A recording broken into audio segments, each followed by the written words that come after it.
순이의 이야기 보따리.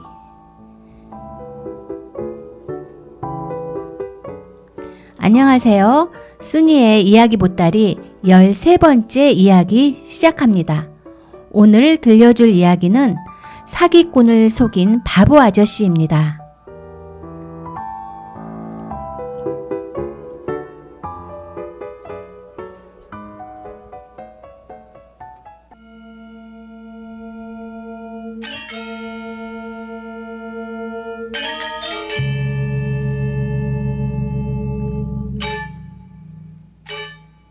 옛날 어느 마을에 어리숙한 농부가 살고 있었어요. 마을 사람들은 그를 바보 아저씨라고 놀려댔어요. 하지만 마음씨가 좋은 그는 그냥 씩 웃어넘기곤 했지요. 어느 날 바보 아저씨의 아내가 말했어요. 여보, 급히 돈이 필요하니 황소를 팔아오세요. 우리 황소는 튼튼하니까 적어도 250루피아는 받을 수 있을 거예요. 응, 알았어. 걱정 마. 바보 아저씨는 고개를 끄덕이며 대답했어요. 그런데 이웃에 사는 마음씨 고약한 부숙이 두 사람의 이야기를 우연히 듣게 되었어요. 저 바보들을 멋지게 속여 넘겨야지. 그날 밤 부숙은 친구 초렉과 촉해를 불러 바보 아저씨를 속일 계획을 짰지요. 다음날 아침 바보 아저씨는 계획대로 황소를 끌고 집을 나섰어요. 동구 밖에 이르자 부숙이 어슬렁거리며 다가왔어요. 이렇게 아침 일찍 어디를 가십니까? 부숙의 말에 바보 아저씨는 부르퉁한 목소리로 대답했어요.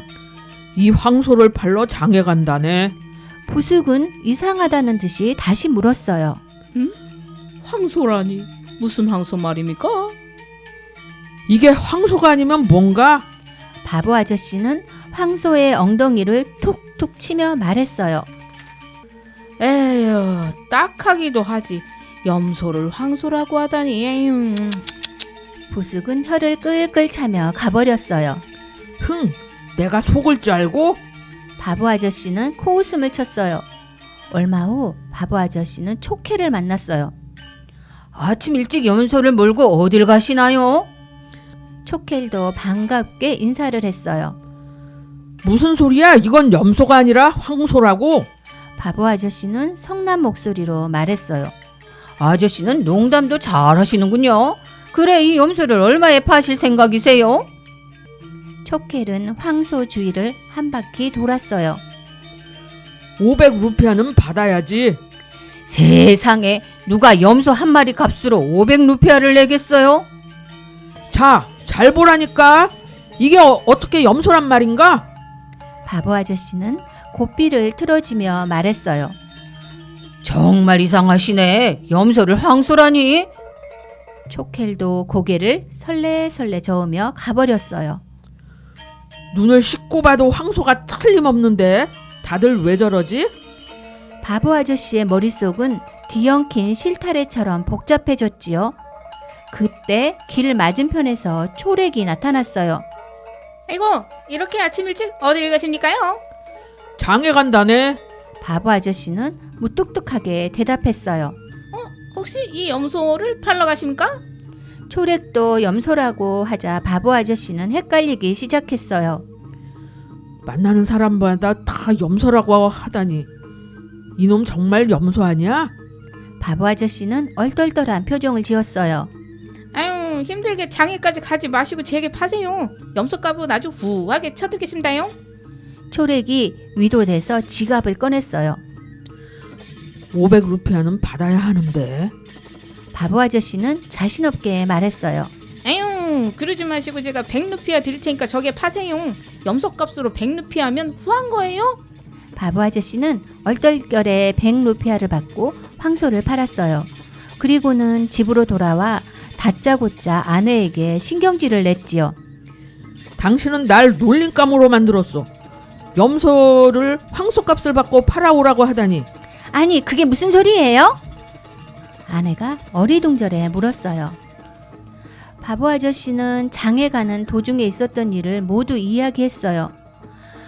아이고 못 살아. 500루피아를 되찾기 전에는 집에 돌아올 생각도 말아요. 아내는 바보 아저씨를 집 밖으로 밀어내고 문을 쾅 닫았어요.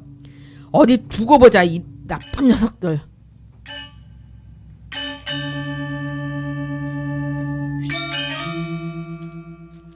바보 아저씨는 씩씩거리며 장으로 달려갔어요. 그리고는 곧장 식당과 담배 가게에 들러 주인에게 돈을 주며 부탁했지요. 조금 있다가 제가 친구들을 데려올 테니 잘 대접해 주세요. 그리고 제가 머리를 흔들면서 종을 울리면 돈 잘 받았습니다라고 말씀해 주세요. 그럼 부탁할게요. 가게 주인은 그러겠노라고 약속을 했어요. 바보 아저씨는 장을 돌아다니며 부숙 일행을 찾았어요. 마침 그들은 막 황소를 팔아 돈을 챙기고 있었어요. 바보 아저씨는 일부러 반갑게 말을 걸었어요. 마침 여기들 계셨군요. 제가 염소 판 돈으로 점심을 살게요. 아유, 그래요? 좋지요. 좋지요. 새 사기꾼은 바보 아저씨가 완전히 속은 줄 알고는 눈물을 찔끔거리며 웃었어요. 그리고는 바보 아저씨를 따라가서 배부르게 음식을 먹었어요. 바보 아저씨는 식당을 나서며 물었지요. 여기 얼마입니까? 아, 네, 30루피아입니다. 바보 아저씨는 머리를 흔들며 종을 울렸어요. 그러자 주인은 고개를 숙이며 말했어요. 아, 돈 잘 받았습니다. 안녕히 가십시오. 새 사기꾼은 어리둥절해했어요. 하지만 바보 아저씨는 담배 가게에 들려 담배를 사고는 또 머리를 흔들며 종으로 울렸어요. 네, 돈 잘 받았습니다. 또 오십시오. 담배 가게 주인도 꾸벅 인사를 했어요. 새 사기꾼은 깜짝 놀라 바보 아저씨에게 물었어요. 어떻게 된 거예요? 머리를 흔들자 종소리가 나던데. 돈도 안 냈는데 잘 받았다니요. 바보 아저씨는 머뭇거리며 조심스럽게 말문을 열었어요. 사실 그건 우리 집안의 비밀인데 다른 사람에겐 절대 얘기하지 않겠어. 바보 아저씨는 낡은 종 하나를 들어 보였어요. 사실 이 종은 우리 집안의 가보라네. 물건을 산 후 종에 대고 머리를 흔들면 주인은 돈을 받은 것으로 착각하게 되지. 어미, 우리에게 파세요. 그러세요. 400루피아 드릴게요. 아, 400, 네네, 400. 네. 안 돼. 500루피아라면 몰라도. 아이고, 매 여기 있어요. 500루피아. 부숙은 얼른 500루피아를 주고 종을 샀지요. 이거 아무래도 내가 손해를 보는 것 같은데. 바보 아저씨는 이렇게 중얼거리면서 돌아갔어요. 아이고, 바보 같은 이라고. 이렇게 귀한 부분을 단 500루피아에 팔다니. 아이고. 그러게 말이야. 이제 우리 부자다. 아이고, 우리 부자다. 새 사기꾼은 들떠서 비싼 음식만 파는 식당으로 몰려가서는 가장 비싼 음식을 시켜 먹었어요. 에헴. 여기 음식값이 모두 얼마요? 50루피아 되겠습니다. 그러자 부숙은 고개를 흔들며 정으로 울렸어요. 초렉과 촉겔도 같이 머리를 흔들었어요.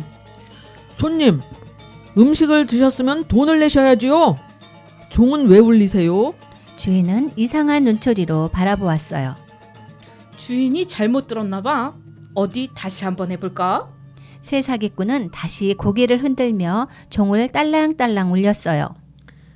아니, 내라는 돈은 안 내고 왜 머리랑 종은 자꾸 흔드는 거야? 안 되겠군. 얘들아, 이 녀석들을 흠씬 두들겨줘라. 식당 주인은 힘센 사람들을 시켜 새 사기꾼을 혼내주었어요. 결국 사기꾼들은 심하게 얻어맞고 사람들의 손가락질을 받으며 허둥지둥 장을 떠났어요. 한편 집으로 돌아온 바보 아저씨는 아내에게 되찾은 돈을 내밀며 큰 소리를 쳤답니다.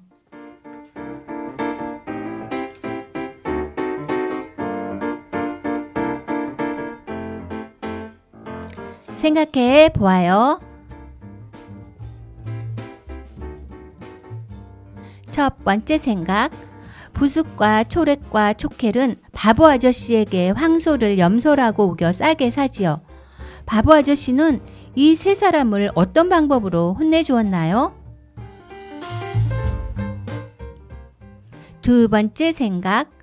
부숙과 초렉과 촉켈은 서로 짜고 바보 아저씨를 속이려다 결국 어떻게 되었나요?